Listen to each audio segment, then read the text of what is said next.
আসসালামু আলাইকুম রহমতুল্লাহি ওয়া আল রাজি ব্যাংকের অ্যাপস থেকে ইকামার ফি কিভাবে পরিশোধ করবেন বা জমা করবেন আজকের এই ভিডিওতে আমি আপনাদের দেখিয়ে দিব। ভিডিওটি শুরু থেকে শেষ পর্যন্ত দেখার অনুরোধ রইল। প্রথমেই আল রাজি ব্যাংকের অ্যাপসটি লগ ইন করে নেবেন। অ্যাপসটি লগ ইন হওয়ার পর একেবারে নিচের দিকে লেখা আছে পেমেন্ট, এখানে ক্লিক করবেন। পাশে লেখা আসবে সার্ভিস, এখানে ক্লিক করবেন। উপরের দিকে মার্ক করা জায়গায় লেখা আছে গভর্নমেন্ট পেমেন্ট, এখানে ক্লিক করবেন। স্ক্রল করে একেবারে শেষের দিকে লেখা দেখতে পাবেন রেসিডেন্ট সার্ভিস, এখানে ক্লিক করবেন। আমরা যেহেতু ইকামার জন্য ফি পরিশোধ করব বা জমা করব, এই জন্য লেখা আছে রেনিউ ইকামা, এখানে ক্লিক করবেন। উপরের ঘরে লেখা আছে ইকামা আইডি, এখানে ইকামা নাম্বারটি দিয়ে দিবেন।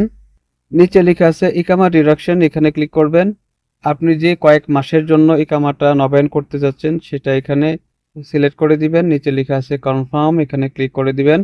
আপনার সামনে আপনার ব্যাংকের অ্যাকাউন্টের বর্তমান ব্যালেন্সটা শো করবে, এখানে ক্লিক করবেন এবং নিচে লেখা আছে ইকামা হোল্ডারের নাম, অর্থাৎ আপনি যার ইকামা নবায়ন করার জন্য ফি সাদেত করতে যাচ্ছেন ওনার নামটি নিচে লেখা আছে দেখে নেবেন। নিচে লেখা আছে কনফার্ম, এখানে ক্লিক করে দিবেন।